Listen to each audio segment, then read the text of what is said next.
आपका favourite topic है राहुल गांधी। नहीं नहीं, मेरा फेवरेट टॉपिक नहीं है, हमारे सबके लिए फेवरेट आइटम ऑफ एंटरटेनमेंट है। पर आप बहुत गंभीर बात कह रहे हैं Serious? हरदीप पुरी जी। Serious? इसका मतलब आप मनमोहन सिंह पर कम्युनल होने का आरोप लगा रहे हैं। मैं मोदी जी के डीएनए के बारे में आपको बता दूं, his mind is not wired to take pressure. वाकई में डिक्टेटरशिप होती है ना, ये बंदे केजरीवाल के साथ दे रहे होते हैं वहां पे। केजरीवाल सुनीता भाभी का घर का बना हुआ खाना खा रहे होते हैं, कोई टुच्चा फुच्चा उठ के प्रधानमंत्री को गाली दे देता है। मैं आपको कि बताता उनको आप अपनी पार्टी में लेते हैं तो रेड समन सब रुक जाते हैं। नहीं नहीं नहीं नहीं, कोई रुका नहीं है। ठंडे बस्ते में चला जाता है। क्यों हार गए थे पिछली बार? मैं बताया ना, साबोटाज था। किसने किया? कि देश में आपने पेट्रोल, तेल, डीजल, गैस, इससे इतना पैसा कमाया, वो पैसा कहां गया? बेस्ट फॉरेन मिनिस्टर आप किसे मानते हैं? बेस्ट डिप्लोमेट, दिल्ली का बेस्ट चीफ मिनिस्टर अब तक का आप किसे मानते हैं? क्या 84 के दंगों के लिए कांग्रेस को सिख समुदाय ने माफ कर दिया है?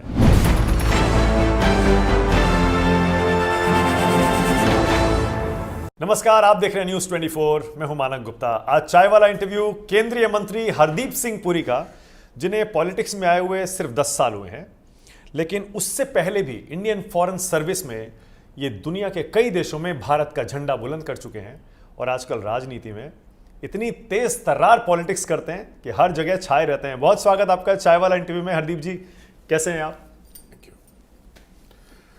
कैसे देख रहे हैं आप अभी फिलहाल इलेक्शन को? पहले तो पॉलिटिक्स ज्वाइन करने की परिभाषा पे मैं जरा अपना रिएक्शन दे दूं। दीजिए। आप पॉलिटिक्स को क्या डिफाइन करते हैं कि मतलब कोई नेशनल पॉलिटिक्स में? Yes, active politics. Active politics में एक उससे पहले भी एक फेज होता है, उसको कहते हैं स्टूडेंट पॉलिटिक्स। तो मैं एक्टिव स्टूडेंट पॉलिटिक्स में था, और मैं एक्टिव स्टूडेंट पॉलिटिक्स में था, और इसके बारे में थोड़ी सी आपको कहानी सुनाना चाहता हूँ। एक हमारे बीजेपी के बड़े सीनियर लीडर थे, उन्होंने मुझसे पूछा कि भाई ये आपका हमारी पार्टी के साथ, परिवार के साथ क्या संबंध है? मैंने कहा आप क्यों पूछ रहे हैं?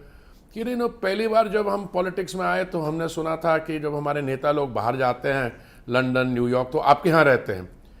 तो मैंने कहा नहीं, मेरा कोई ज़्यादा संबंध नहीं है। कि बस जब मैं दिल्ली विश्वविद्यालय में पढ़ता था तो मेरा अखिल भारतीय विद्यार्थी परिषद के साथ संबंध था, और मैं स्टूडेंट पॉलिटिक्स में भी था। हिंदू कॉलेज के जो स्टूडेंट्स यूनियन के चुनाव आते हैं, मैं कॉलेज का प्राइम मिनिस्टर भी इलेक्टेड था।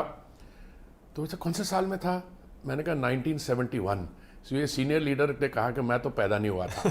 तो इसलिए मैं आपको विद ड्यू मॉडेस्टी बताना चाहता हूं कि मेरा पॉलिटिक्स के साथ अगर वो स्टूडेंट फेज आप जोड़ लें तो बहुत पुराना और बीजेपी से भी उतना ही पुराना रिश्ता हो गया। उस समय बीजेपी नहीं थी, जनसंघ थी जी। पर जो सीनियर लीडर्स हैं, हाँ बिल्कुल मेरा उनके साथ स्टूडेंट पॉलिटिक्स के, स्टूडेंट एक्टिविज्म के रूट से बहुत क्लोज रिलेशन। ओके। पर आपकी बातों से क्लियर है कि आप एक फॉर्मर डिप्लोमेट के नाते और एक नेता और एक मंत्री होने के नाते। नेता का मेरे को दे दिया आपने वो ठप्पा। सर 10 साल बहुत होते हैं, और आपने तो खुद बताया कि 10 साल मत गिनो, इसे 50 साल गिनो। नहीं, उसमें और भी है। नहीं, क्या आप नेता नहीं मानते अपने आप को? मैं अपने आपको बीजेपी का कार्यकर्ता समझता हूं। देखिए, मैं ऐसा मोदी जी के पीरियड में, उससे पहले भी हुआ, अभी हम ऐसे प्रोफेशनल्स पॉलिटिकल लाइफ में आने के was not the first thing. हमारे विदेश मंत्रालय के देखते बड़े बड़े विद्वान लोग हैं, नटवर सिंह जी, के.आर. नारायणन, ये लोग पॉलिटिक्स में आए, मणिशंकर अय्यर जी। ये होता है, बट हम एक प्रोफेशनल थे, प्रोफेशनल अभी भी हैं, और जो हमें मैंडेट दिया गया उसके अनुसार काम कर रहे हैं। नेता का जो टाइटल है वो एक पॉलिटिकल लाइफ में इट हैज अनदर सर, मैं मानने को तैयार नहीं हूं कि आपने पॉलिटिक्स 10 साल में या उससे पहले भी सीखी नहीं। गजब पॉलिटिक्स कर रहे हैं आजकल आप। आपके बयान, आपके इंटरव्यू सब जगह वायरल होते हैं। आपका फेवरेट टॉपिक है राहुल गांधी। नहीं, मेरा फेवरेट टॉपिक नहीं है, हमारे सबके लिए फेवरेट आइटम ऑफ एंटरटेनमेंट है। अब वो क्या कहते हैं, आप देखिए 2014 के पहले क्या था। 1969 से यू हैव दिस गरीबी हटाओ नैरेटिव, ठीक है? गरीबी हटाओ नैरेटिव क्या था? कि भाई देश में लिमिटेड रिसोर्सेज हैं, आप जिनके पास थोड़ी है उनकी धन लेके आप सब में बांट दो। मैं तो भूल जाता इस चीज को। पर बीच में 6 अप्रैल को आपका जो फेवरेट राहुल गांधी है, उन्होंने एक स्टेटमेंट, आपने बोला मेरा फेवरेट, मैंने कहा आपका फेवरेट, उन्होंने एक स्टेटमेंट की कि मैं एक्सरे करवाऊंगा। हाँ। और उसके बाद एक्सरे कराने के बाद पता लग जाएगा किसका कितना पैसा किसके बारे, फिर क्रांतिकारी हम स्टेप देंगे, बांट देंगे। हाँ। अरे भाई, ये भी छूट जाती। फिर लोगों को याद हुआ हमारे जो डॉक्टर साहब थे, doctor Manmohan Singh, highly respected figure, मेरे भी बॉस रहे, उन्होंने एक बार नहीं 2 बार कहा, एक बार नहीं 2 बार कहा कि the minorities, particularly one of those minorities, Muslims, the Muslim minority, must have the first right on those resources of the country. So you are introducing a narrative. जब मैं इसमें रिसर्च कर रहा था, मेरे को मिला 2011 में एक लॉ लाए थे, ड्राफ्ट बिल लाए थे, उसका नाम है कम्युनल, उसका पूरा मैं आप मेरे पास पढ़ा है वो act, prevention of communal and targeted violence, access to justice and reparation bill 2011। कमाल का बिल है। जब मैंने इसको पढ़ा, कमाल का बिल है। इसमें क्या लिखा हुआ है कि जो कम्युनल वायलेंस होती है ना, वो सिर्फ मेजॉरिटी कम्युनिटी करवाती है। इन अदर वर्ड्स, मैं इसके आपको पढ़ के दिखाऊं, इसके आपको नेशनल एडवाइजरी काउंसिल एक स्पेशलाइज एजेंसी थी, अभी आप ईडीवीडी की बात करते हैं, उसके किंग कॉन्ग थे। क्या किया, ये कैबिनेट से भी सुपीरियर थे, इनके पास कोई रिस्पॉन्सिबिलिटी। इन्होंने एक ड्राफ्ट बनाया, उन्होंने ये कहा, it was based on the presumption that communal trouble is created only by the majority community. In other words, अगर एक हिंदू मेजॉरिटी एरिया जहां पे 80% मेजॉरिटी है हिंदूज की, 4 आदमी आके दंगा कर जाए वहां पे माइनॉरिटी का, ब्लेम उसका सिर्फ मेजॉरिटी कम्युनिटी पे है। ये बिल में लिखा हुआ है। और a sexual assault is punishable under this group, under this bill, only if committed against a person belonging to a minority group. Against a minority group. Hindu woman gets raped, it's not going to be questioned. But a sexual assault is punishable under this bill only if committed against a person belonging to a minority group. ये क्या ये bill parliament में पेश किया गया? हाँ जी, पेश किया था, सुनते जाइए। तो हमारे जो अरुण जेटली जी थे, मेरे मित्र थे, मेरे डिफरेंसेस भी थे, उन्होंने कहा, concluded that it would incentivize terrorist groups to no longer indulge in terrorist violence but instead create communal riots. It makes public servants punishable for failing to discharge their duties under the dereliction of duty. और अगर ये bill pass हो जाता, it would have destroyed the federal character of the Indian Union. Law and order is a state subject. Whom was this bill targeting? तो मैं ये कह रहा हूं कि डॉक्टर साहब की जो स्टेटमेंट है कि the minorities have a first claim, particularly one minority, Muslim minority, this is a part of a mindset. एक बार नहीं 2 बार कहा उन्होंने। उसके बाद they brought this bill, this communal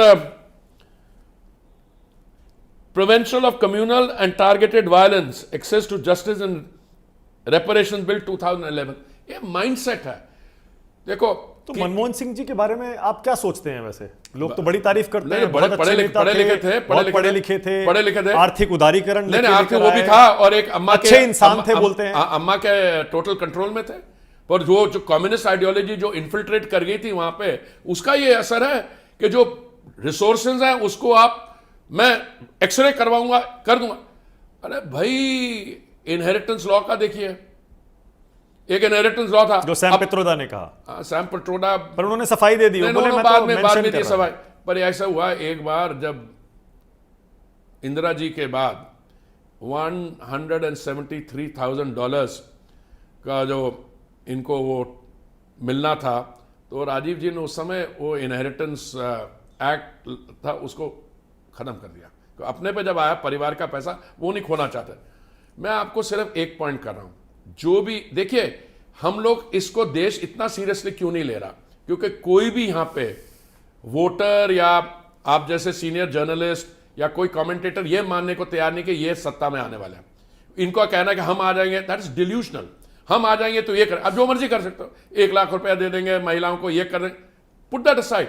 but the mindset, the philosophy is the same. It has that left wing communist impact. जैसे एक बार ये human rights में भी थियरी थे, the human rights violations can only be conducted by a strong and repressive state, the individual is helpless. अरे भाई, जो non state actor आ गया उसके बाद, अलकायदा आ गया उसके बाद, ये क्या है कि communal violence can only be done by the majority community, bill में लिखा हुआ है। पर आप बहुत गंभीर बात कह रहे हैं Serious? हरदीप पुरी जी। इसका मतलब आप मनमोहन सिंह पर कम्युनल होने का आरोप लगा रहे हैं? मैं नहीं कह रहा, वो जो कह रहे वो जो कहते थे, did he believe in it all the time? अरे मैं आपको पर्सनल एग्जांपल दे दूं, पर फेयर नहीं रहेगा। नहीं दीजिए ना। नहीं नहीं, ठीक नहीं रहेगा, ठीक नहीं रहेगा भाई आप यूएन तभी गए थे जब वो प्राइम मिनिस्टर थे। उससे क्या होता है, यूएन जाने को तो वो तो सिविल सर्विस अपॉइंटमेंट है, और मैं गया। अब ज्यादा वो बोल नहीं सकता, we won the security council election 193 votes out of 196, तो ठीक ही चॉइस लिया होगा, दैट्स नॉट द इशू।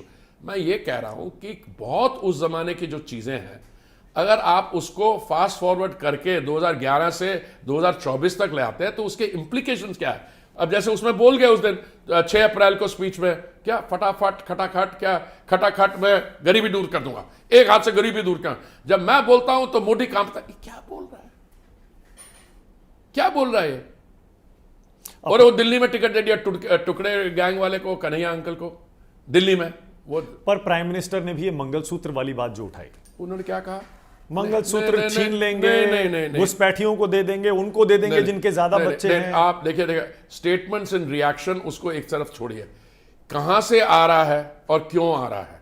मैं यही कह रहा हूं कि इनकी रेनिंग इनग्रेन्ड फिलॉसफी वही है।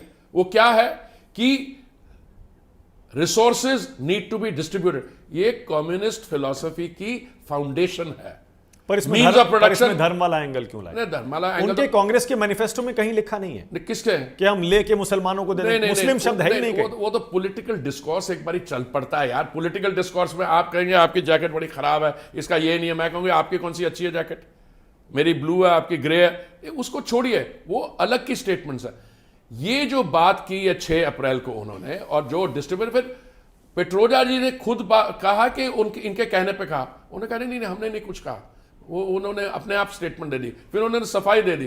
जैसे जयराम कहता है कि वो जो अटैक है ईवीएम्स पे, सुन लो, जयराम जी कह रहे हैं एक जगह कि ईवीएम पे हमने कुछ नहीं कहा, वीवीपैट पे जो सुप्रीम कोर्ट ने है हमने कुछ नहीं कहा। अरे भाई रोज तुम स्टेटमेंट देते हो कि ईवीएम जो है, नहीं वो कह रहे हैं कि उस पिटीशन से हमारा कोई लेना देना नहीं, पिटीशन से नहीं है, पर नैरेटिव आप बना रहे हो। पिटीशन में भले में प्रशांत किशोर या क्या नाम, प्रशांत भूषण जी लेके गए हो, बट रियल इश्यू तो ये है कि आपने ईवीएम, जब ईवीएम प्रोड्यूस करते हैं कांग्रेस विक्ट्री आपको ठीक लगते हैं, जब खराब हो जाते हैं तो बीजेपी ने उसकी वायरिंग खराब कर दी। आप पर आरोप लगता है, आपके प्राइम मिनिस्टर हमारे सबके हैं ऑब्वियसली वैसे तो, क्योंकि लेकिन आप आपके बॉस हैं इसलिए उन पर आरोप लगता है कि वो तानाशाही हैं। क्या मतलब तानाशाही हैं? अरे मेरे भाई, ऐसा लेवल प्लेइंग फील्ड दिया ही नहीं कि विपक्ष कैसे चुनाव लड़ेगा। सबके यहां सीबीआई ईडी भेजते हैं। नहीं, पहले तो आप ये जो इसको कहते हैं लिंग्विस्टिक जिम्नास्टिक्स, जो आप जो कर रहे हैं वो बड़े मजे ले रहे हैं आप मेरे साथ, पर मैं इसका जवाब देता हूं। लेवल प्लेइंग फील्ड क्या होता है? पहले तानाशाही क्या होता है? एंटी डेमोक्रेसी ना। मैं आपको 2 चीजें पूछता हूं। धारा 356 सुनी है आपने? 356 कितनी बार इस्तेमाल हुई है भारत के इतिहास में? 1997 100 बार। एक उनकी प्राइम मिनिस्टर है जिन्होंने 52 टाइम्स यूज किया, नाम पता होगा किसने यूज किया। भारतीय जनता पार्टी की सरकारें रही हैं, वाजपेयी जी रहे, मोदी जी हैं, एक बार भी 356 यूज हुआ? Number 1, first question. आप 1947 से आज का इतिहास देखिए, सिविल लिबर्टी सिर्फ एक ऑन 1 ओकेजन डिफेंड हटाई गई है, जून 1975 में जब इमरजेंसी लगाई गई। कौन था पावर में तब? कांग्रेस पार्टी। तो डिक्टेटरशिप क्या होती है? डिक्टेटरशिप ये होती है कि आप स्टेट गवर्नमेंट्स को सस्पेंड कर दो, उनको प्रेसिडेंट्स रूल लगा दो, या आप सिविल लिबर्टी। जिस किस्म की गाली आप दे रहे हो माननीय प्रधानमंत्री जी को, वाकई में डिक्टेटरशिप होती ना, ये बंदे केजरीवाल के साथ दे रहे होते वहां पे। केजरीवाल सुनीता भाभी का घर का बना हुआ खाना खा रहे होते हैं। यही तो एंगल है कि सीबीआई ईडी आप सबको यहां भेजते हैं, ना, और जो आपकी बात मान लेता है उसको अपनी पार्टी में ले लेते हैं। हम सुनिए, लेट्स कम बैक। मौत का सौदागर और क्या क्या कहा इन्होंने, पता नहीं प्रधानमंत्री जी के, हाँ चौकीदार चोर, पता नहीं क्या क्या कहा। कोई गया अंदर ना, और जो उठा, ये तो मैं तो आपको ये कह सकता हूं, अगर कोई बाहर का आदमी देख रहा हो, और बाहर के वालों का रोल मिनिमाइज मत करना, वो ये कह रहा है यार बड़ी डेमोक्रेसी यहां पे, कोई टुच्चा फुच्चा उठ के प्रधानमंत्री को गाली दे देता है। It's a very serious thing. तो there is freedom of speech, robust speech, in totality. पर एक भी बीजेपी मैं अभी आ रहा हूं। एक भी बीजेपी के आदमी के यहां सीडी क्यों नहीं, सीबीआई ईडी क्यों नहीं जाती? उसके कई कारण हो सकते हैं। ईडी और सीबीआई के रेड पॉलिटिकल एफिलिएशन को देख के नहीं होते हैं। इस समय ईडी के रेड वहां हो रहे हैं 3% जहां पे पॉलिटिकल लोगों का ने घोटाला किया। पहली तो बात मैं आपको दावे से कहता हूं, मोदी जी के 10 साल में अगर किसी पॉलिटिशियन ने घोटाला कोई कुछ गड़बड़ किया तो अभी तक अंदर होता। पॉइंट 1। पॉइंट 2, अब इसको देखिए, 2 मेजर केसेस है। एक है 24,000 टीचर का रिक्रूटमेंट स्कैंडल वेस्ट बंगाल में। ईडी ने शुरू किया? नहीं। जिन टीचर्स को मेरिट की पोजीशन होने के बावजूद उनको नहीं रिक्रूट किया गया, वो गए हाई कोर्ट में। हाई कोर्ट ने ऑर्डर किया, तब ईडी आई। नंबर 1, भरे हुए खाली फ्लैट में बोरे भरे हुए पैसे मिले। ममता जी का मंत्री था, उसकी पार्था कुछ चैटर्जी, उसकी गर्लफ्रेंड भी थी, फिल्म स्टार लग रही, वो और उनके बोरे भरे हुए नोटों के। ये हमने ईडी मैं मान भी लूंगा, नहीं, एक और मैं मान लेता एक हूं, आपके और मेरे मित्र हैं। मैं एक सेकंड ये मान लेता हूं कि विपक्षियों के यहाँ जो सीबीआई ईडी रेड हुई सही हुई, मैंने मान लिया, क्योंकि सबूत मिले। तो हमारे यहाँ किसके यहाँ होनी चाहिए थी, बात तो बताओ। अजीत पवार कहीं और से हमारी तरफ आया है, और 10 नाम अभी गिनवा देता हूं। नहीं, मैं आपको बताता हूं उनको आप अपनी पार्टी में लेते हैं तो रेड समन सब रुक जाते हैं। नहीं, कोई रुका नहीं है। ठंडे बस्ते में चला जाता है। दावे से कहता हूं, पार्टी में शामिल होने के बाद किसी एक व्यक्ति का केस खत्म नहीं हो। आपको लगता हो या उनमें उम्मीद हो कि शायद खत्म हो जाएगा? मैं 1500 केस मैं जानता हूं। जब लोग कहते हैं जी हम आपके साथ मिलना चाहते हैं, लोग आते हैं, वो आएंगे। देखिए, अगर हमारी विचारधारा के साथ वो अपने आप को जोड़ना चाहते हैं, नेशन फर्स्ट करना चाहते हैं, तो हो सकता है आप कह सकते हो we should be a little more selective. एक इंडियन एक्सप्रेस ने रिपोर्ट भी छापी थी हरदीप पुरी जी, हाँ, जिसमें बाकायदा 25 नेताओं के नाम थे, सबके केस ठंडे बस्ते में चले गए। उसके अगले दिन एक और रिपोर्ट छपी थी, वो भी पढ़ लेना। वो भी पढ़ लेना। अब एक ये जो एनेक्डोटल एविडेंस होता है ना, हमारे यहाँ 1500 अखबार है रीजनल लैंग्वेज, कहीं रिपोर्ट छप गई, उसका अगर कोई गलती है तो अगले दिन करेक्टिव भी छप गई थी इंडियन एक्सप्रेस। हम तो यहां तक सुन रहे थे कमलनाथ जी की एंट्री भी पक्की हो गई थी, वो तो बस किसी तरह रुक गई। नकुलनाथ और कमलनाथ, याद नहीं है आपको? भोपाल से निकले थे, वहां मीडिया में पूछा गया उनसे, बोले हाँ बताएंगे। काफी हद तक चीजें तय हो गई थी और हमारे सोर्सेज भी यही बताते हैं। अच्छा, वो होने ही वाला था। मैं देखिए आप प्रॉब्लम समझिए। कमलनाथ जी मेरे मंत्री थे, जब मैं एम्बेसडर था तो वो कॉमर्स मिनिस्टर थे, तो मैंने उनका साथ डील किया हुआ है। मैं किसी इंडिविजुअल पे अगर वो हमारी तरफ आना चाह रहे थे तो जरूर उनको लगा होगा कि जो फ्यूचर है उनका, तो मेरे जैसे क्या फ्यूचर होगा, आप पूरी बात नहीं बता रहे। नहीं, उनका जो बेटा है उसका वो समझते, नकुल नाथ का शायद फ्यूचर बीजेपी में अच्छा होता, पर आए तो नहीं ना, क्या आ गए? इसी पे आ रहा था मैं। हाँ। आप मान लीजिए कि बीजेपी के एक सेक्शन ने उनकी एंट्री बीजेपी में रोक दी। किसने रोकी? पर मुझे नहीं किसी बारे जानकारी। आपको जरूर पता होगा हरदीप पुरी जी, आप बीजेपी के एक बड़े सिख चेहरे हैं। कमलनाथ पर दिल्ली दंगों का दाग लगाया 1984। 100%, उसमें कोई शक की बात नहीं है। तो क्या आप स्वीकार करेंगे अगर कमलनाथ बीजेपी में आते हैं? किसी ने पूछा ही नहीं है। आपने अकाली नहीं आए तो मुझसे नहीं पूछा, अकाली आ जाते तो क्या मेरे कहने पर रुक जाते? देखिए, ये एक बड़ी पार्टी है, ये भारत में सबसे बड़ी पॉलिटिकल पार्टी है और विश्व भर में सबसे बड़ी पॉलिटिकल पार्टी है। हो सकता है जैसे हम एक्सपैंड कर रहे हैं, बड़े लोग हमसे मिलना चाहते हैं, बहुत लोग आए, कुछ की एक्सपेक्टेशन होगी, जैसे आप बता रहे हैं कि हमारा केस खत्म हो रहा है। मैं दावे से कहता हूं पार्टी ज्वाइन करने के कारण किसी पे भी केस आज तक खत्म नहीं हुआ। अब बड़ा इंटरेस्टिंग एक और नाम चल रहा है आजकल, तो कौन सा? राघव चड्ढा का, आम आदमी पार्टी के सांसद, ट्रीटमेंट करवाने गए थे लंदन। गए हैं लंदन, लेकिन हम तो खूब सुन रहे हैं कि अब सोचिए केजरीवाल जेल में गए और वो गायब है। उसका यकीन नहीं, उसका ऐसा है। और वो पंजाब से राज्यसभा सांसद है, राज्यसभा में आम आदमी पार्टी के। आपको तो पता होगा आ रहे हैं नहीं आ रहे हैं बीजेपी में। नहीं, देखिए ऐसा है, मैं सही माने बताऊं, मैं भी थोड़ा सा स्पेकुलेट कर रहा था कि राघव जी नहीं अकेले, बट उनके वो 6-7 कोई जो राज्यसभा बाकी एमपीज वो भी काफी क्वाइट थे। फिर किसी ने मुझसे कहा कि क्वाइट इसलिए है, उनको कोई पार्टी के साथ लॉयल्टी नहीं है क्योंकि ये पैसे देके राज्यसभा में आए। ये किसी ने कहा, मुझे नहीं पता ये सच है कि नहीं। हर एक ने पैसे दिए और फिर राघव चड्ढा का नाम उनमें नहीं है। नहीं, राघव चड्ढा तो अंदर का आदमी है। तो मैंने 2 नाम और सुने थे, एक राघव चड्ढा और एक स्वाति मालीवाल। वो आ गई है, वो तो कैंपेन कर रही है, वो तो कन्हैयालाल जी के लिए कैंपेन कर रही है नॉर्थ ईस्ट में। वो भी मेरे को बड़ा इंटरेस्टिंग लगा, ये जो कन्हैयालाल का टिकट है, कन्हैया कुमार सॉरी। तो राघव चड्ढा के बारे स्पेकुलेशन के आई का ट्रीटमेंट करवाने गए थे और थोड़ा सा लंबा बाहर रह रहे हैं, पर बाकी सब स्पेकुलेटिव है मुझे लगता है। स्वागत करेंगे राघव चड्ढा का अगर आना चाहें तो? यंग हैं, डायनामिक हैं, पढ़े लिखे हैं, साफ सुथरी छवि के हैं। मेरे व्यूज इसमें रेलेवेंट नहीं होंगे। अगर आपको मुझे ये इस पर इतना बड़ा आप मेरे को परसेप्शन का वो दे रहे हैं कि सब लोग आते हैं मुझसे पूछते क्या है, भाई मैं बीजेपी का कार्यकर्ता हूं, मैं जो आते हैं कईयों का मैं स्वागत करता हूं, कईयों की ज्वाइनिंग में मैं भी जुड़ता हूं, और हर एक में how can I would not know. Okay, और मनीष सिसोदिया और संजय सिंह अगर वो आना चाहें बीजेपी में, क्या उनका स्वागत करेंगे या आना चाहिए या लेना चाहिए उनको? मैं कौन होता बताने में। देखिए, मनीष सिसोदिया, संजय सिंह, शराब घोटाला, उसकी अपनी डायनेमिक है इस समय, ठीक है। अब आपको मैंने सिर्फ वेस्ट बंगाल के 24,000 रिक्रूटमेंट टीचर्स रिक्रूटमेंट स्कैंडल की बात की, पर मैं आपको एक चीज़ और बताता हूँ। केजरीवाल जी का भी दिल्ली हाई कोर्ट में जब ये गए, बेल के लिए नहीं गए थे, it was an appeal under section 19 of the prevention of money laundering act, और जो जज ने कहा कि 3 अलग रोल हो सकते हैं, Kejriwal the individual, Kejriwal the chief minister and Kejriwal the convener of the Aam Aadmi Party. And as convener of the Aam Aadmi Party आपने घूस मांगी, you asked for kickbacks. So ये जो ईडी का केस है ये बहुत वेल डॉक्यूमेंटेड है, और ये मामला जो है बहुत आगे तक बढ़ चुका है। क्या जेल से सरकार चल सकती है?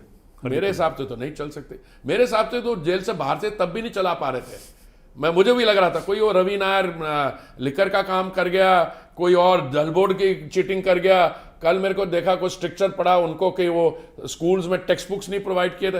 तो ये आदमी जो जेल से बाहर नहीं चला सकता, जेल में अंदर रहने तो बिल्कुल नहीं चला पाएगा। ये which brings me to my next question. अगर जेल से सरकार एक मुख्यमंत्री नहीं चला सकता है, तो क्या आपको लगता है कि कॉन्स्टिट्यूशनल मशीनरी का ब्रेकडाउन है और राष्ट्रपति शासन दिल्ली में लगाने के लिए सही मौका है? आप बहुत ही एक्सपीरियंस जर्नलिस्ट हैं, आप जिस डायरेक्शन में मुझे ले जा रहे हैं, मैं आपकी राय पूछ रहा हूं। नहीं, मेरी राय तो होती नहीं। मैं कार्यकर्ता, मैं क्यों इस पे स्पेकुलेट करूं कि कॉन्स्टिट्यूशनल क्राइसिस हो गया इसलिए प्रेसिडेंट रूल है। आप सवाल ये पूछना चाह रहे हैं, मैं पहले जवाब में कह देता हूं आई डोंट नो। ओके,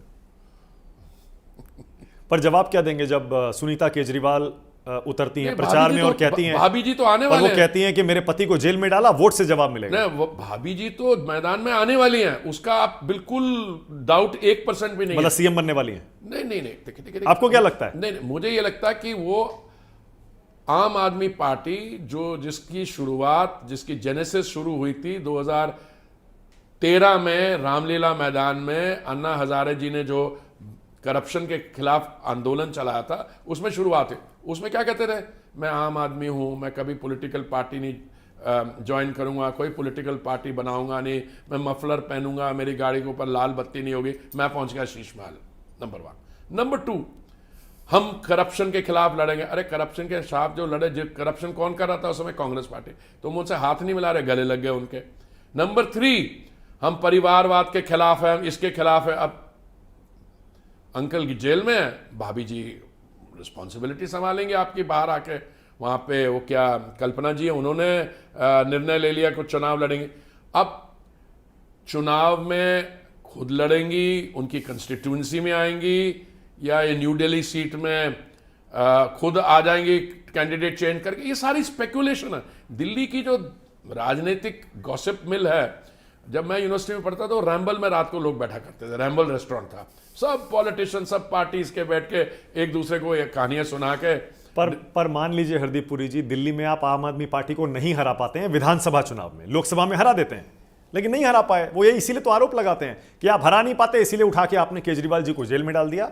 आप आम आदमी पार्टी को खत्म करना चाहते हैं, अरे सुनिए, मिटाना चाहते हैं। सुनिए, अगर आप ऐसी बातों को एक्नॉलेज करेंगे, सीरियसली लेना, तो दूसरी बात है।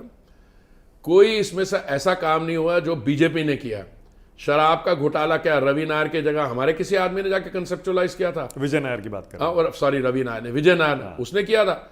अरे ऐसा है, इन्होंने शुभ काम किया, मोहल्ला क्लिनिक से फ्रॉड किया, दिल्ली जल बोर्ड में फ्रॉड किया, स्कूलों में फ्रॉड किया, पकड़े गए।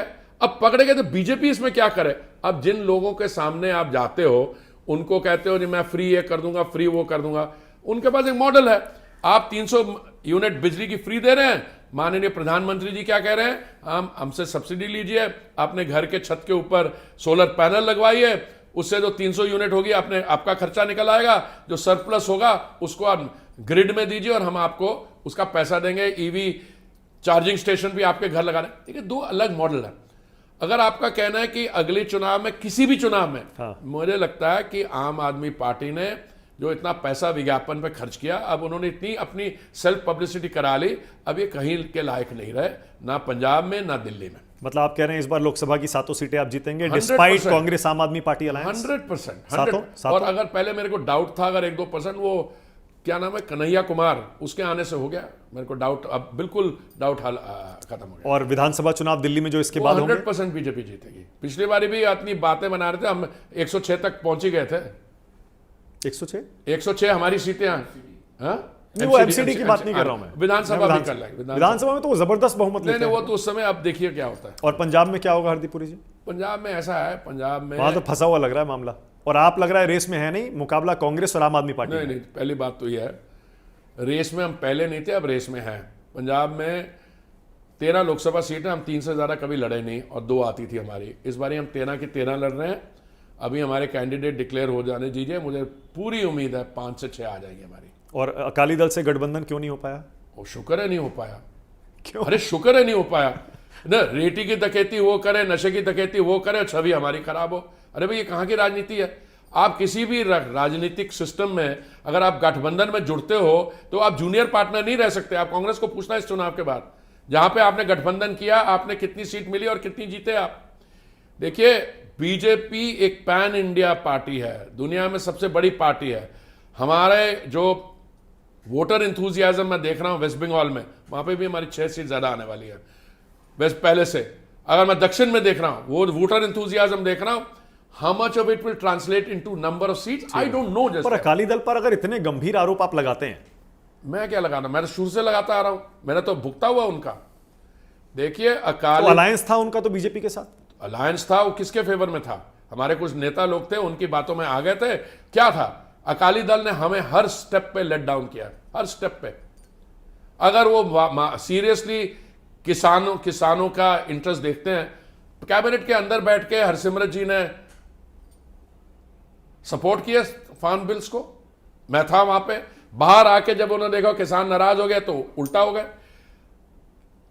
कि आम आदमी पार्टी की क्यों पैदाश हुई पंजाब में? क्योंकि कांग्रेस और अकाली दल जो पावर में थी, हम तो जूनियर पार्टनर थे, उन्होंने दबा के उस स्टेट को लूटा है, दबा के। उसके कारण आम आदमी पार्टी पंजाब में आई। उन्होंने कहा हमें आप मौका दीजिए, हम आपको एक फ्रेश गवर्नेंस का मॉडल देते हैं। बहुत अपील करता है लोगों को। अगर आपको पिछले 10 साल में या 5 साल में आपको लूटा गया हो, तो आप कोई भी आदमी आएगा कहेगा जी मैं आपको एक फ्रेश गवर्नेंस देता हूं, न्यू यंग फेस। तो लोग तो अकाली लूट रहा था और आप उस अलायंस में क्या कर रहे थे फिर हरदीप पुरी जी? बड़े लोग थे हमारे जो उस समय भी कह रहे थे कि अलायंस गलत है। बहुत लोग कह रहे थे, मैं तो 100% कह रहा था। और वही हम अनिल जोशी जी जो उस अलायंस में हमारे मंत्री थे, अब वो अकाली कैंडिडेट है, तो यहां से तो बिल्कुल साबित होता है। देखिए, इस बार क्या होगा फिर? इस बार क्या होगा मैं बता 13 सीटों में से भारतीय जनता पार्टी 13 में से 5 से जीतेगी। 5-6 निकाल लेंगे? 100%। भगवंत मान कैसा काम कर रहे हैं आपके हिसाब से? आप मुझसे क्यों पूछ रहे हैं ये सवाल? क्योंकि आप पंजाब से ताल्लुक रखते हैं। नहीं, पंजाब आप वरिष्ठ नेता हैं, वहां की पॉलिटिक्स को समझते हैं। आम आदमी पार्टी का जन्म आपने देखा है? आम आदमी पार्टी का जन्म देखा, उनके बच्चों को बड़ा होते भी मैंने देखा है, कईयों को गोद में खिलाया भी है, but that's not the issue. Issue is Bhagwant Mann has many problems. एक तो उनको फिस्कल रिस्पॉन्सिबिलिटी की कोई समझ ही नहीं है, ठीक है। अब वो क्या कहते हैं कि वो, जब हम पंजाब में असेंबली के चुनाव देख रहे थे, उस समय उनका कर्जा था 3,81,000 करोड़। आज हो गया होगा ये 6 लाख करोड़ पहुंच गया होगा। और ये कहते हैं कि केजरीवाल जी, इनका बयान सुनिए, भगवंत मान जी आए, पीएम साहब से मिले और कहा साहब हमें थोड़ा सा स्टेट को मदद कर दीजिए सर। कहा उसी समय केजरीवाल जी लेक्चर या स्टेटमेंट दे रहे हैं दिल्ली के असेंबली में, ये पैसा है, हमारा हक बनता है इस पैसे का। देखिए ये जो मॉडल है, शराब, एक्साइज ड्यूटी, शराब, इन चीज़ों पे करना खेल। अभी तो पंजाब का लिकर स्कैम जो है ना शुरू ही नहीं हुआ, वो अकालियों से सुन लो, कांग्रेसियों से सुन लो, ये तो अभी दिल्ली तक पहुंची है गाड़ी शराब घोटाले की, ये तो आगे चलेगी फिर थोड़ा आपको और आप पंजाब में चुनाव क्यों नहीं लड़ते? मेरे को भाई मेरा 13 सीटें हैं, आप नहीं पिछली बार भी लड़े थे, इस बार क्यों नहीं पिछली बार लड़े? मेरे को 17 दिन दिए गए थे, 17 दिन दिए गए थे लास्ट। अच्छा चुनाव लड़ा आपने, बहुत कम अंतर से आप आए। 41.6% वोट मिला। Yes. अगर आम आदमी पार्टी उस समय कैंडिडेट बैठ नहीं जाता तो क्या पता ये मुसीबत मोल लेनी पड़ जाती। मेरे को बहुत रिलैक्सेशन हुई कि ये चुनाव का रिजल्ट ये हुआ, बिकॉज इस समय सिचुएशन ये है आजकल के, खास करके टुडे रिस्पॉन्सिबिलिटी पंजाब की उन लोगों के पास है जिन्होंने बड़े बड़े दावे किए थे। मैं यूपी से इलेक्टेड हूं, मेरे 3 साल रहते हैं राज्यसभा पे और मैं काफी रिलैक्स्ड हूं। क्यों हार गए थे पिछली बार? मैं बताया ना, सैबोटाज था। किसने किया? ज्यादातर अकाली पार्टी में, कुछ हमारे अपने लोगों ने। अकालियों ने हरवा दिया 100%। कोई अकाली पार्टी वाला चाहेगा नहीं कि साफे वाला आदमी पंजाब में खड़ा हो। और आपकी पार्टी वाले कौन थे? छोड़िए, अब क्या जरूरत क्या पड़ेगा, अब हमारी पार्टी वाले मिले तो हुए, एक उनसे इलेक्शन लड़ रहा है, सबको पता है। ओके। हरदीप पुरी जी, क्योंकि अब फॉरेन अफेयर्स में तो आपकी इतनी दिलचस्पी भी है, थी अभी भी है सर। अभी जयशंकर जी कैसा काम कर रहे हैं? बहुत बढ़िया। विपक्ष तो कहता है कि ये अब तो पूरे पॉलिटिशियन बन गए, अब ये डिप्लोमेट नहीं रहे, फॉरेन मिनिस्टर ये नेता के तौर पर काम कर रहे हैं, उसी तरह बयानबाजी। नहीं, देखिए पहली बात, अगर कोई भी व्यक्ति जो विदेश मंत्रालय के साथ जिसका संबंध हो और पॉलिटिकल इश्यूज पे, he can't speak as a diplomat. नहीं, डिप्लोमेसी क्या होती है? डिप्लोमेसी होती है you have to choose your words carefully, and जो मैंने उनके बयान देखे हैं सब में he chooses words very carefully, but the messaging is clear. तो जो उनसे एक्सपेक्टेड है उसको कर रहे हैं। और दोनों में फर्क देखते हैं, सुषमा जी में और जयशंकर जी में? They are totally different personalities. Sushma ji socialist movement से उठ के आई थी बीजेपी में। She was a very young minister in Haryana, शायद उनकी 27 साल उम्र थी उस समय। आई थी तो उन्होंने पहले INB में रही, कहीं और रही। नहीं, फॉरेन मिनिस्टर की बात करें। नहीं, फॉरेन मिनिस्टर तो आखिर में आई ना 2014 तो में। दोनों टर्म जो थे वो कैसे रहे? आप कुछ कंपैरिजन है उसमें क्या? नहीं, they are very different people, they are very different people. Sushma ji की कोई ग्राउंडिंग ही नहीं थी फॉरेन पॉलिसी में। She came from the outside world. अब जैसे आप कहे कि SM कृष्णा की और जयशंकर की क्या कंपैरिजन है, ये कोई कंपैरिजन थोड़ा ना हुई। He is a professional diplomat भाई, he is a PhD in international relations, so he has a very different Ajit Doval के काम पर आपका क्या मानना है? he is a friend of mine भाई, बहुत experienced है। नहीं, क्योंकि फॉरेन अफेयर्स में उनका भी दखल बहुत रहता है ना। सिक्योरिटी, नेशनल सिक्योरिटी एडवाइजर का फॉरेन अफेयर्स में तो होगा ही, सिक्योरिटी अफेयर्स में, जो बिल्कुल लेजिटिमेट है जी। मानते हैं कि उन्होंने बहुत बड़ा रोल प्ले किया है इंडिया की फॉरेन पॉलिसी में, ये शिफ्ट जो लाया है कि अब हम लोग आराम से किसी की प्रेशर में नहीं आते। सबने प्रेशर में नहीं आते, उसका कारण है एक, नरेंद्र भाई दामोदर दास मोदी। जब से उन्होंने दायित्व संभाला कोई प्रेशर में नहीं आता, because we are all working under his छत्र छाया। आप मोदी जी से बहुत इंप्रेस लगते हैं हरदीप पुरी जी, क्या ये रिसेंट है, 14 के बाद हुआ या उससे पहले से आप उनसे इंप्रेस हैं? मेरे भाई, मैं मोदी जी को उससे कम से कम 10-20 साल पहले से जानता हूं। मैं इन चीज़ों का, I don't drop names, I have had the privilege of knowing the honourable prime minister for decades earlier. 2014 में तो मैं उनसे मिला था, 2013 में गांधीनगर, 2017 में उन्होंने मुझे मंत्रिमंडल में लिया। उन्होंने पूछा था आपके पास समय कब होगा, मैंने कहा था मार्च 2017 से। उस समय उन्होंने चेयरमैन RIS बनाया, अब ये है। सो दैट इज, तो मतलब ये कह सकते हैं पॉलिटिक्स में आपको मोदी जी लाए थे, एक्टिव पॉलिटिक्स में? आप बिल्कुल कह सकते हैं, हम सब जो है एक्टिव पॉलिटिक्स में मोदी जी लाए हैं। आपने कभी सोचा था कि प्राइम मिनिस्टर, जब पहले आप उनको जानते थे, मोदी जी इतने पॉपुलर बनेंगे? देखिए, मैं व्यक्तियों की जो पहचान होती है, खासकर के leadership, there is always something very special about him. देखिए, उनकी, he identifies himself with something. एक बार एक चीज को शुरू कर देते हैं।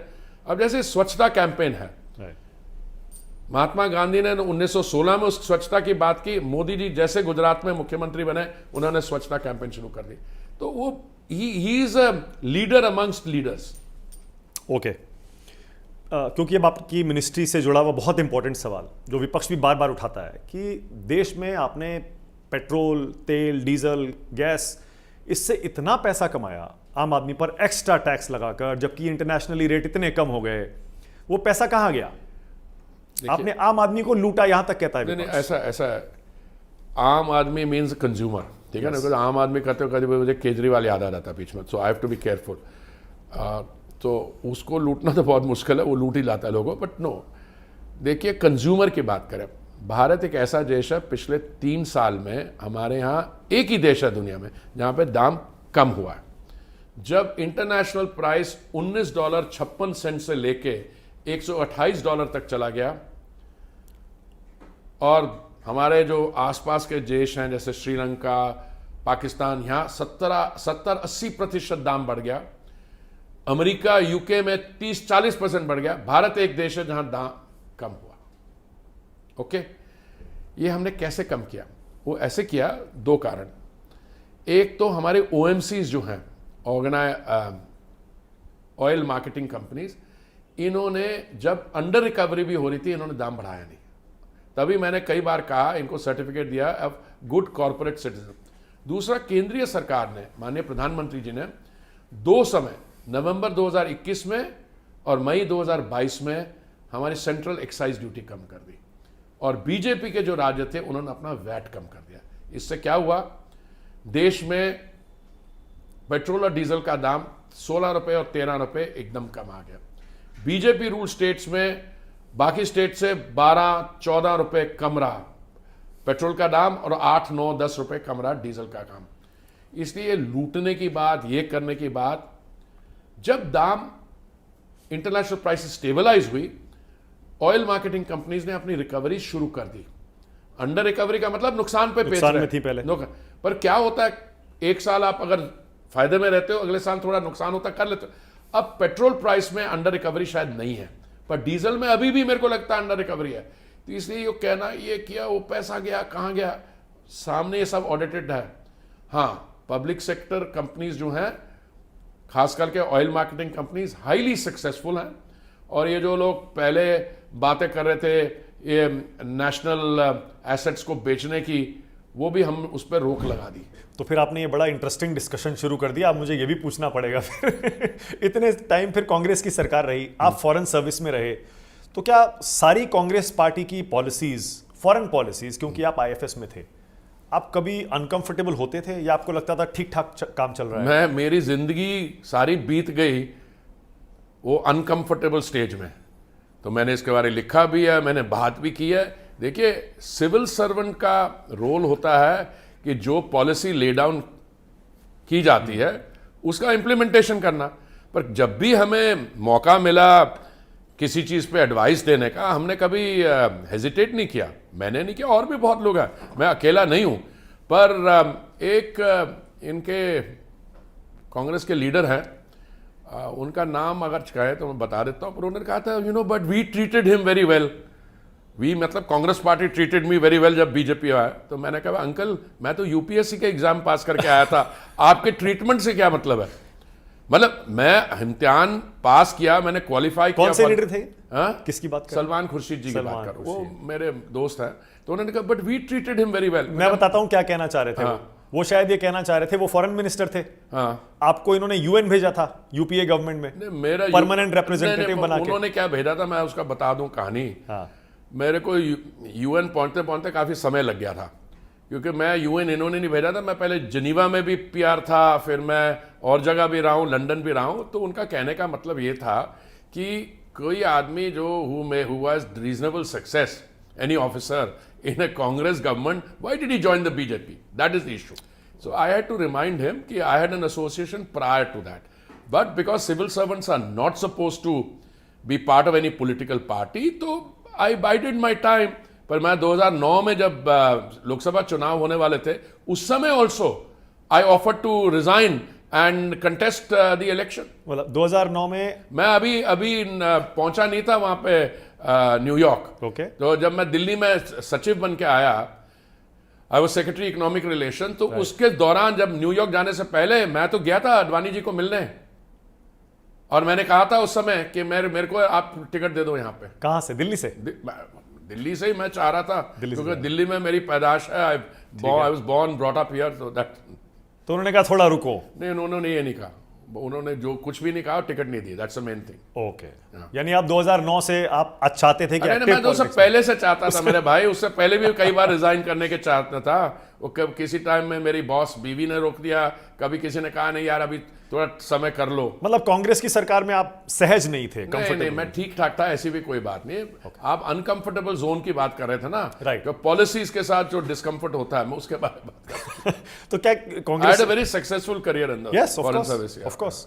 क्या जब 14 में आपने बीजेपी ज्वाइन किया, 13 में क्या कांग्रेस की तरफ से भी ऑफर था आपको? नहीं, कोई किसी को ऑफर नहीं देता है।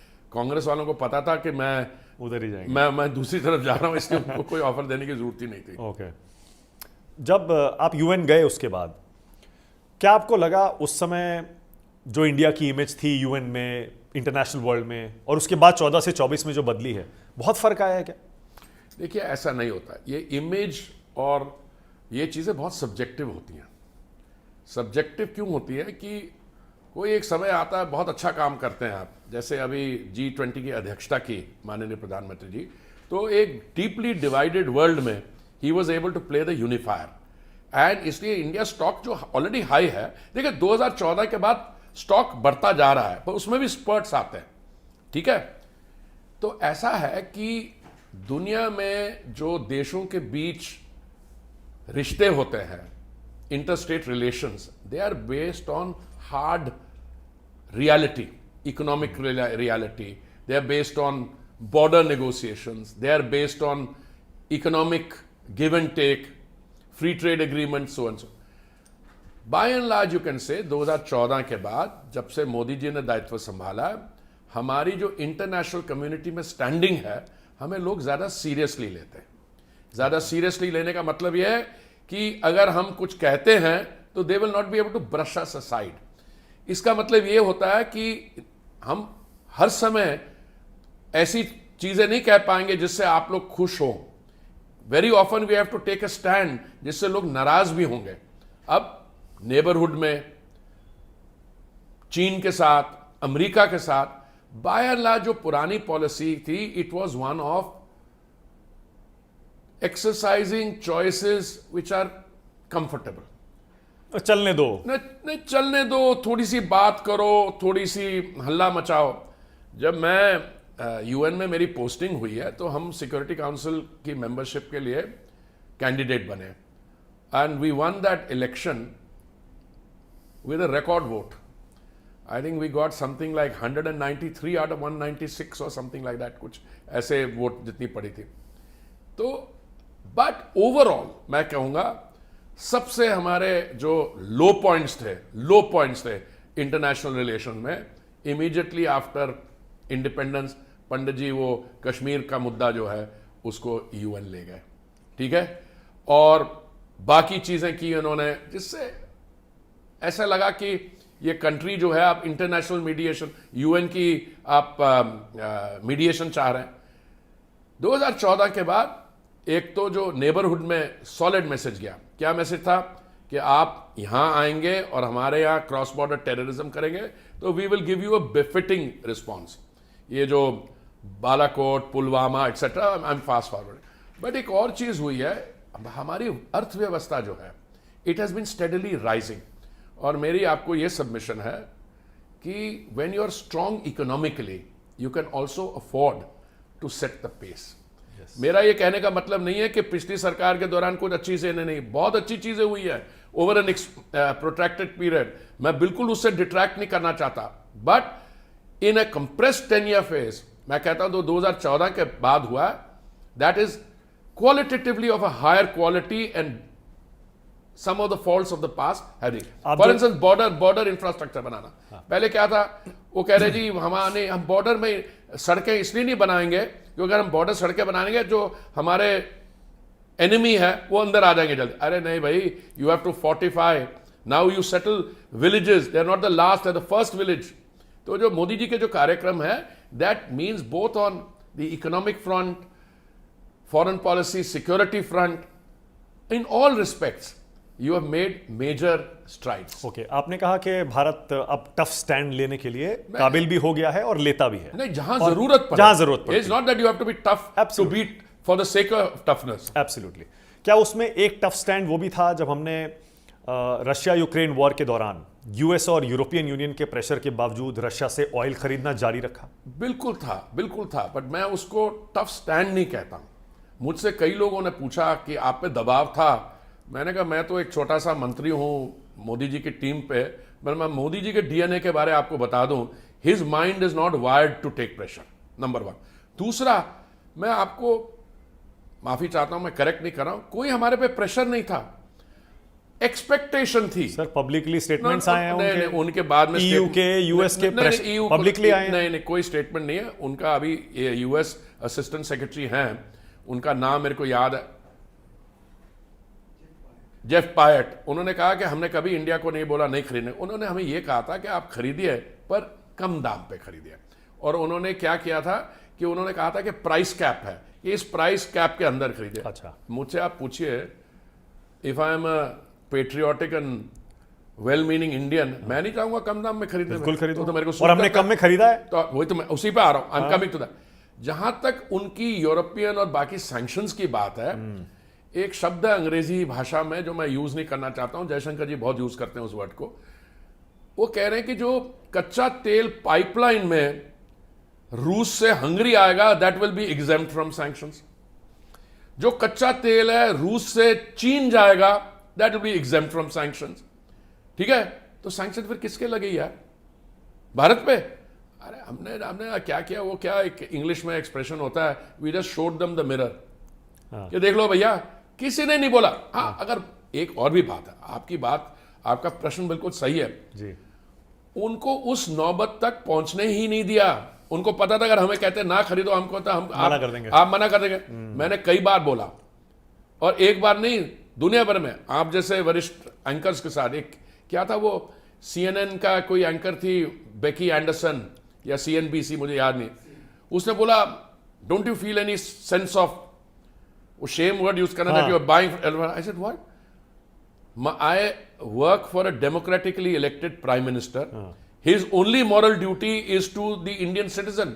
And his duty is to supply, he has to ensure availability, affordability and sustainability. And he's done it brilliantly. तो कौन होता, हमको कौन लेक्चर देगा इस पे? बिल्कुल सही कहा आपने। अब जब रशिया यूक्रेन की चर्चा हो रही है, क्या यह भी सच है, आप गए थे अपने छात्रों को वापस लाने के लिए, प्राइम मिनिस्टर ने आपको वो जिम्मेदारी दी थी, क्या वाकई उस वॉर को कुछ समय के लिए प्राइम मिनिस्टर की रिक्वेस्ट पर रोका गया था? इसमें कोई असर्शन, ये हकीकत है। I know this for a fact. मैं तो माननीय प्रधानमंत्री जी ने मेरे साथ और भी 3-4 कॉलीग्स को भेजा था। मेरे को याद है जनरल VK सिंह जी थे, सिंधिया जी थे, किरण रिजिजू था, और मैं था शायद। जो बॉर्डर पॉइंट्स थे हमारे यहाँ हंगरी में, ठीक है, मैं हंगरी में बुडापेस्ट में बेस्ड था, और मैं बॉर्डर पे जाता था जो यूक्रेन के साथ पड़ता था। वो बॉर्डर पॉइंट कभी तो एकदम फ्लड हो जाते थे, मतलब बाकी देश के बॉर्डर पॉइंट बंद हो गए तो 100-200 लोग इकट्ठे आ गए। एक वजह समय वहां ऐसा आया कि कोई स्टूडेंट पॉपुलेशन बाहर निकल ही नहीं पा रही। क्यों? मदद करने वाली एजेंसीज हैं, पर भाई there is a battle ensuing, there is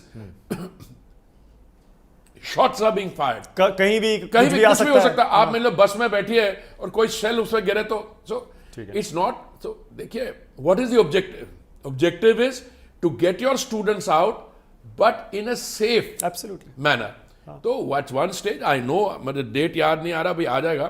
प्रधानमंत्री जी ने प्रेसिडेंट पुतिन से बात की और प्रेसिडेंट जेलेंस्की से बात की, और उनके नीचे जो लोग हैं, हम लोगों ने कन्वे किया कि ये रूट में तो 3 घंटे का हमें उस एरिया में सेसेशन ऑफ हॉस्टिलिटीज मिला।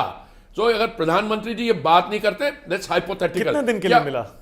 एक मेरे को फेस था, एक ऑन वन ओकेजन 3 घंटे के लिए, there was no this thing, we were able to get all the students out. Okay, और भी हुआ होगा, आई डोंट नो। पर मुझे इस इंसिडेंट के बारे में पक्का पता है, all the students who came out. पर अगर now you are on a serious note, मैं आपको बता दूं, and you will enjoy this, जब हमारे स्टूडेंट्स आ गए बाहर, तो हमने रिपैट्रिएशन फ्लाइट्स अरेंज की थी। तो जैसे आते गए फ्लाइट्स चलती गई। लास्ट डेट में बड़ा अजीब प्रॉब्लम आई 2 इश्यूज पे। वो यूक्रेन में बहुत ठंड होती है, तो वहां पे साइबेरियन डॉग्स होते हैं, तो कुछ तो बच्चे कहते कि हम नहीं जाएंगे जब तक हमारा पेट साथ नहीं जाएगा। तो मेरे जैसे बंदे को जिसको पेट्स के बारे में ज्यादा पता नहीं है, थोड़ा सा जानकारी है, मैंने कहा भैया वो दिल्ली की क्लाइमेट में बच नहीं पाएंगे। तो कहने लगे नहीं नहीं उसमें ये नहीं, हम नहीं जा रहे। फिर कहने एयरलाइन ले जाएंगे नहीं। मैंने सबको खुद फोन किया, राहुल भाटिया जी को, मैंने कहा यार एक्सेप्शन कर दे, इनको यहां से निकालो। उन्होंने बोला दिल्ली जाके, मैंने कहा दिल्ली में कोई एयर कंडीशन हॉल लाएगा नहीं। एक तो ये प्रॉब्लम हुई, हमने कर दिया। दूसरा कुछ खुद कहते हैं सर हम अभी आए हैं, ये अभी जो रिपैट्रिएशन फ्लाइट है 1 हफ्ते बाद करना, अभी हमें शहर को देखने दो। एक तरफ हम रिपैट्रिएशन कर रहे हैं और दूसरी तरफ ये वॉर के दौरान की बात कर रहा हूं। के दौरान को शहर देखना है। वो बुडापेस्ट का शहर देखा ना, बिकॉज़ वॉर जोन से निकल के आ गए। अच्छा ओके। और जिन लोगों ने हमारी मदद की है, उद्योगपति बड़ी बातें करते हैं, कॉमन सिविल सोसाइटी, हरे कृष्णा हरे मूवमेंट, लोगों ने मुफ्त खाना खिलाया। और भाई साहब 28,000 स्टूडेंट्स की बात कर रहे हैं, we are not talking about 1 और 2। और everybody came to the rescue, और उन्होंने अपने घरों को खोला, खाना बना के लाए, बॉर्डर पे ले गए, यहां लाए। तो ये सिर्फ मोदी जी ने किया। अच्छा, India was the only country. उसके बीच में मेरे को 1-2 बार कुछ टफ चॉइसेस करनी पड़ी। कुछ जो स्टूडेंट बाहर आए थे उनके साथ, वो इंडियन नहीं थे, हमारे आसपास के देशों के थे। हमने कोई बात नहीं की, हमने ये नहीं पूछा वीजा है कि नहीं तुम्हारा, ले लिया। चढ़ यार, उसे वीजा लगाने का वो पहले चेक करोगे, उसके किसी देश का पासपोर्ट, उसकी क्लियरेंस लो, कहां तक करते। But it was what I call a truly in every sense of the word humanitarian mission, and I think Modi ji has this great capacity कि वो एक बार once he makes up his mind, he is able to carry this entire process। कौन-कौन से देशों के students थे वो, पड़ोसी देशों में? अमेरिकन भी थे, Indian origin people with American passports, Bangladesh के भी थे, और जहां तक मेरे को याद है नेपाल के थे। ओके। 1-2 और भी हो सकते हैं, पर वो मैं शायद बोलूंगा नहीं। देखिए, जब ह्यूमैनिटेरियन इवैक्यूएशन होती है उस समय आप एक आदमी ट्रेंच में पड़ा या तकलीफ में, आप ये थोड़ा ना बनेगा आपके पिताजी का नाम क्या है, आपका कौन सा धर्म है, अरे ला यार इसको चढ़ा उस पे और send him back to India. India में जांच होती रहेगी। और हिंदुस्तान बड़ा देश है, आसपास के छोटे देश अगर हैं और जाहिर है वो तो, और इंसानियत भी एक इंसान। पर आप ये मानते हैं कि जब से हमारी ताकत बढ़ी है उसके बाद से कुछ देशों से हमारे टकराव भी बढ़ गए हैं? किसके साथ? मैं पाकिस्तान चाइना की बात नहीं कर रहा हूं। किसके साथ टकराव? जैसे कनाडा, और कनाडा वाला जो मसला है आपसे बेहतर कौन जानता होगा? नहीं, मेरे से बेहतर बहुत लोग जानते हैं, पर मैं आपको एक दो छोटी सी चीजें बताना चाहता हूं। देखिए, मैं 39 ईयर्स फॉरेन सर्विस में रहा। उसके बाद मैं 6 साल मैंने इंटरनेशनल थिंक टैंकिंग की। अब थिंक टैंकिंग क्या होती है? UN, वो इंटरनेशनल पीस इंस्टीट्यूट एट्सेट्रा। और मुझे मंत्रिमंडल में आए भी 7 साल हो गया। ठीक है, 39 + 6 45 + 7 52 ईयर्स। मैंने इंटरस्टेट रिलेशंस में कभी ऐसी कॉम्प्लेक्स सिचुएशन नहीं देखी। ठीक है, हम मान लीजिए पंजाब में जो भी कारण थे, हमारे बच्चे जो हैं नशे के कारण we got into trouble, bad governance थी, अब जिसके भी जिम्मे, I am not getting into political debate. वो IELTS के बोर्ड लगे हुए हैं कि Indian studying English language in order to pass, के बाहर जाके वो इंटरव्यू में थोड़ी सी अंग्रेजी बोल के बाहर निकल पाए। किसी कंट्री को जो फ्रेंडली कंट्री है, अपनी डोमेस्टिक पॉलिटिक्स के कारण हमारे यहाँ जो सेसेशनिस्ट फोर्सेस हैं, जो मिसगाइडेड है, उनको इंकरेजमेंट देना, मैं उसकी बात कर रहा हूं। हमारे हालात बिगड़े इसलिए नहीं है कि हमने कुछ कहा, उन्होंने शुरू किया।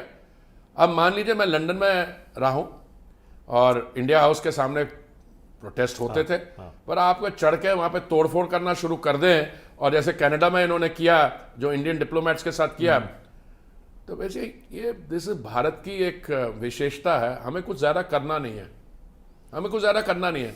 अगर हम अपने इंडियन स्टूडेंट्स को वहां भेजना शुरू कर दें, बंद कर दें, तो कैनेडियन इकोनॉमी की जो हालत जो है ना, वो उनके जो सारे एजुकेशन इंस्टीट्यूट इतना वो बढ़ा चढ़ा के वो किया हुआ है, हमने सिर्फ ये रिएक्ट किया, हमने कहा कि this is not in the spirit of proper bilateral relation.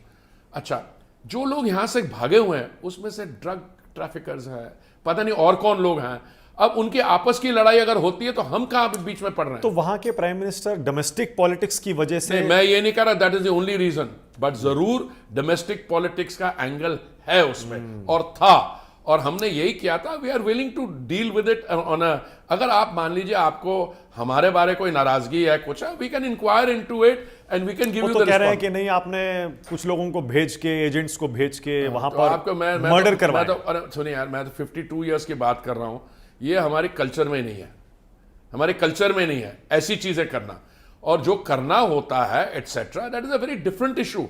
But ये जो है, अब वो किसी का नाम ले रहे थे, आई थिंक हरदीप सिंह निज्जर और समथिंग लाइक दैट, वो बाद में पता लगा, रिपोर्ट आई कि वो तो कोई अपनी उनकी गैंग वॉरफेयर के अंदर वो प्रॉब्लम हो गया। एविडेंस आज तक दे नहीं पाए कोई। नहीं वो देना दैट्स नॉट माय टर्फ। ये जयशंकर जी के साथ बात करेंगे तो उसमें अगर आप पूछें तो may be is better equipped. फिर इसी तरह की सिचुएशन यूएस के साथ हो गई, वहां भी पन्नू के लिए वो देखिए मैं कुछ किसी मैं को गुरनाम हायर सिंह किया, पन्नू नहीं छोड़िए, चेक में एक अरेस्ट भी हुआ नहीं उस नहीं पर। होगा जो होगा, आई am not aware of it, but मैं समझता नहीं, हूँ मैं जो बेसिक क्वेश्चन है ना, वो मैं ये कह रहा था कि ये जो आरोप लगता है हिंदुस्तान पर कि हम अब अपनी तो आरोप तो बहुत लगते हैं, डेमोक्रेसी नहीं है, हम लोग सिविल लिबर्टी नहीं है, आरोप कौन लगा रहे नहीं हैं? कि हम अपने दुश्मनों को विदेशों में चुन चुन के और खत्म कर रहे हैं। वाकई में आपको लगता है अगर ये कैपेसिटी है, वो मैं आपको 5-6 लोगों का गिनवा देता हूं जो मेरे हिसाब से हमारे एक देश के खिलाफ काम करते हैं। क्या किया आपने उसके खिलाफ? No, I am not getting into ये। देखिए, एलिगेशन लगाना बहुत आसान होता है and I am not getting into that. All I am saying is interstate relations पे अभी अब लोगों ने शुरू कर दिया है। वो वहां पे कोई स्टूडेंट प्रोटेस्ट हुआ तो there was a show of US में, हाँ yes. यूएस में हमारे लोगों ने करना छोड़ के Yes. आपको ये करना चाहिए यार, ये इसका गेम। अच्छा, पर इसमें गलत क्या है जब हमारे मैं हमारे इंटरनल मैटर्स पर ये फॉरेन गवर्नमेंट्स बोलती तो हैं? फिर आप as a sitting minister of the government, I can't be commenting on that. नहीं, मतलब हमारी फॉरेन मिनिस्ट्री से स्टेटमेंट आया बकायदा। मैंने देखा स्टेटमेंट, तो मुझे थोड़ी अब यूएस की यूनिवर्सिटीज में प्रो पैलेस्टीनियन प्रोटेस्ट हो रहे हैं, उस पे हमारे फॉरेन मिनिस्टर ने बकायदा फॉरेन मिनिस्ट्री की तरफ से स्टेटमेंट आ गया। इसका मतलब इंडियन गवर्नमेंट को हाउसिंग और पेट्रोलियम मिनिस्ट्री की तरफ से कोई स्टेटमेंट नहीं आया। कोई स्टेटमेंट। एब्सोल्युटली। ओके, अब rapid fire round. Hardeep Puri ji, जल्दी जल्दी, छोटे छोटे सवाल, छोटे छोटे जवाब। तैयार हैं आप? बताइए। ओके, पहला सवाल, देश का बेस्ट प्रधानमंत्री अब तक का आप किसे मानते हैं? Without doubt Narendra Modi. Best foreign minister आप किसे मानते हैं?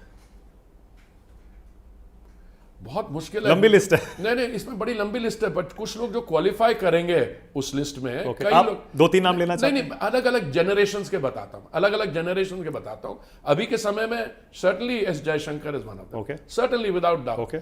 उसके पहले आप जाएंगे, उसके पहले एरिया में कौन सा पीरियड को 47 से लेके आप 2000 फिर तो बहुत लंबा हो जाएगा। बहुत लंबा हो जाएगा, बट इस फेज के डेफिनेटली एस जयशंकर। ठीक है। पुराने आप किसी फेज में जाएं तो बहुत इफेक्टिव। ठीक है।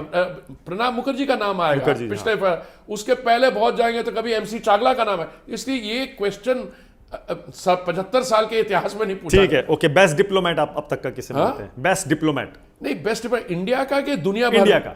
नहीं, बहुत रहे इंडिया के, बहुत बढ़िया बढ़िया। शशि थरूर जी का भी नाम आता है। नहीं, मेरे लिए बेस्ट डिप्लोमेट मेरे मेंटर, मेरे गुरु JN दीक्षित। ओके, वो तो अक्सर हमारे साथ डिबेट्स में आते थे। मुझे याद है, तो ऐसा है, वो हाई कमिश्नर थे पाकिस्तान में, श्रीलंका में, नेशनल सिक्योरिटी, फॉरेन सेक्रेटरी थे नेशनल।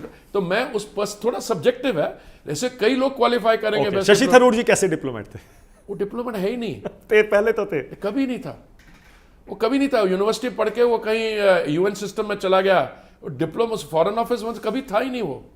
ये तो पब्लिक, आप लोग जो नैरेटिव बनाते हैं ना, आप किसी भाई यूएन में थे, यूएन में वो डिप्लोमेट थोड़ा बन गया, यूएन के सिविल सर्वेंट थे यार। हाँ, तो वो थे, वो किसी इंफॉर्मेशन डिपार्टमेंट कुछ नहीं, वो मैं उसको उस कैटेगरी का मानता ही नहीं हूँ। Okay, all right. नहीं, मैंने ये भी नहीं कहा कि मैं बेस्ट डिप्लोमेट हूँ, ये भी मैंने नहीं कहा। Right, okay.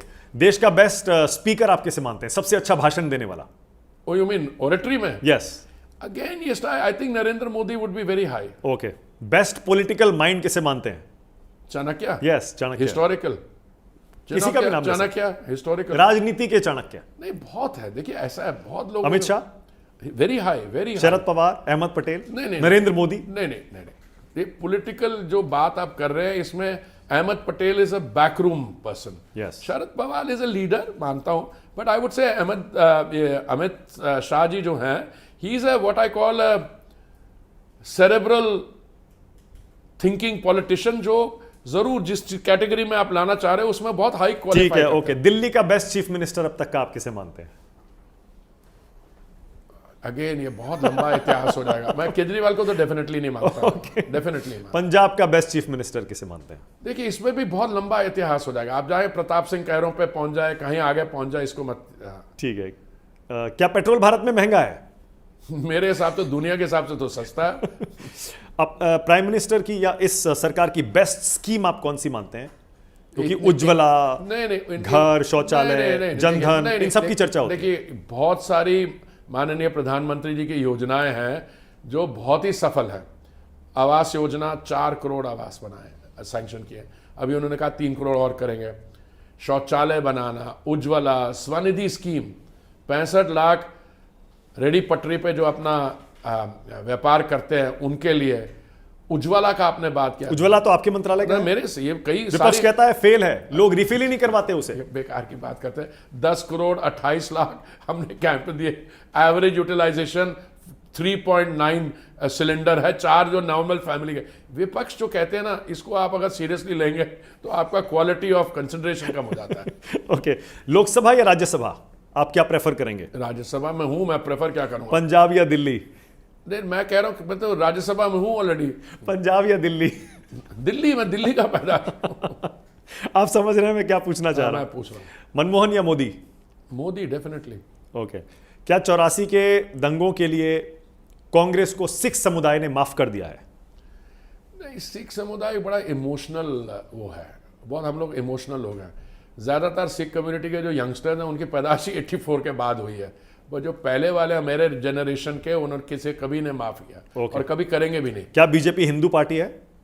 बिल्कुल नहीं, हिंदू भी है, मेजॉरिटेरियन, मेजॉरिटी पार्टी है। मेजॉरिटेरियन होती तो मैं कहाँ बैठा होता यहाँ पे यार? ये क्या बोल रहे हो? मेजॉरिटेरियन पर मुस्लिम कोई भी नहीं है बीजेपी में। कई है मुस्लिम, कैंडिडेट्स भी नहीं उतारे, एक कैंडिडेट दिया। अरे भाई कैंडिडेट का ऐसा है, कैंडिडेट तो लोकल फैक्टर्स में होता है, लोकल फैक्टर से होता है। अब वो कहता है महिला नहीं है, मैंने 2, हमारे 7 में से 2 आ गए।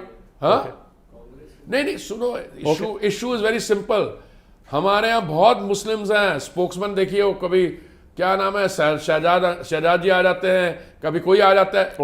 अभी थे, अभी आपके अंसारी जी थे, वो थे, क्या नाम है, जफर इस्लाम राज्यसभा में कितने, ये क्या गलत बात? गिने चुने हैं और कितने माइनॉरिटी और गिने चुने कितने? चलिए, कांग्रेस क्या मुस्लिम पार्टी है या मुस्लिम को तो किसी को टिकट दिया नहीं है यार। तो ये सवाल जो है पॉलिसी उनकी अपीजमेंट के, first claim on the resources should be to the minorities, particularly Muslim. ये उनका माइंडसेट है। पर करते वरते उनके लिए भी कुछ नहीं है कांग्रेस। अरे वो भी हम बीजेपी करेगी मुस्लिम्स के लिए, ये बता रहा हूं। ट्रिपल तलाक किया और भी चीजें करेंगे। ओके, हरदीप जी खुद को मंत्री के तौर पर 10 में से कितने नंबर देते हैं? अरे मैं अपने आप को ग्रेड करता ही नहीं हूं, मैं तो कार्य करता हूं। मोदी जी को कितने देते हैं? 10 आउट ऑफ 10।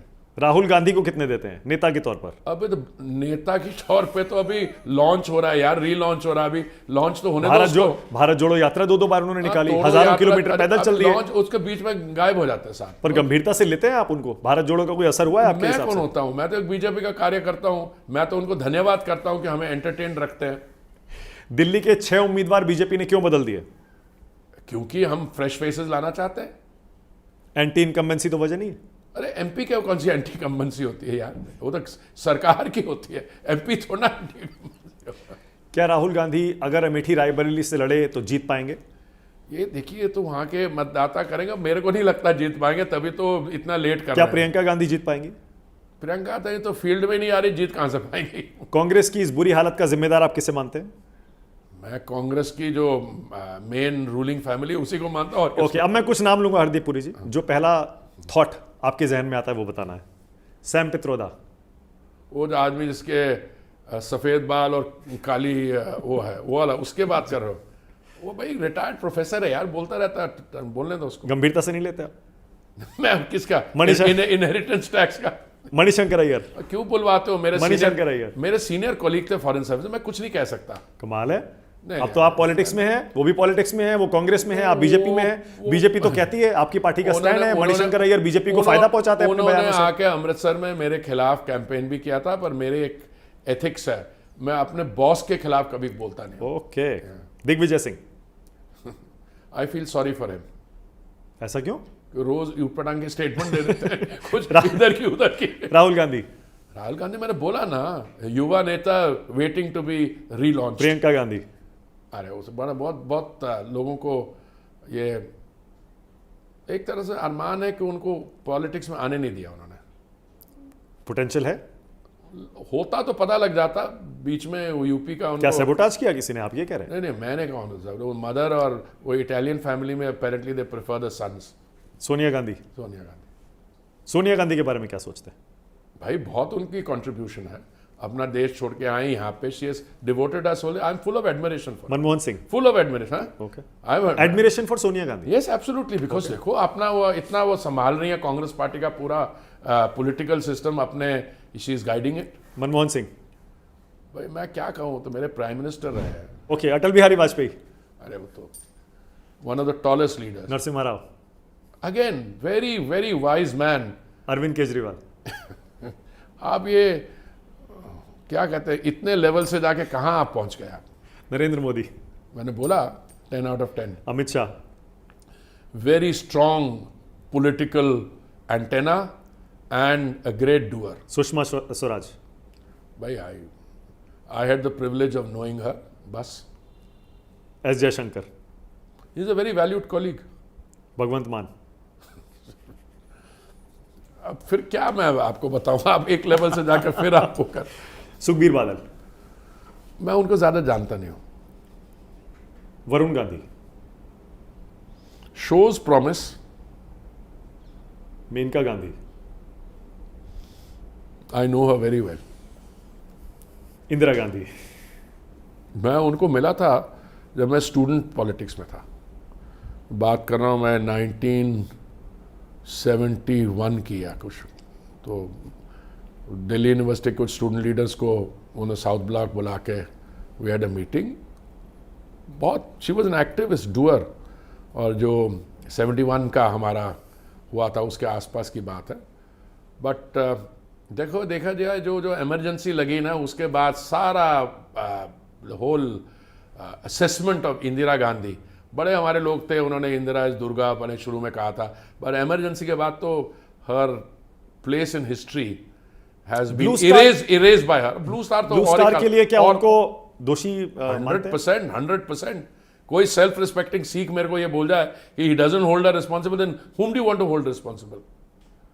और मैं तो हैरान हूं कि ये कांग्रेस पार्टी में जो हमारे सो कॉल्ड सिख लीडर्स हैं, वो किस कॉन्शियंस के साथ इस चीज को टॉलरेट करते हैं। ठीक है, you don't have to be a devout Sikh, you don't have to be devout Sikh, but you are a Sikh, you believe in.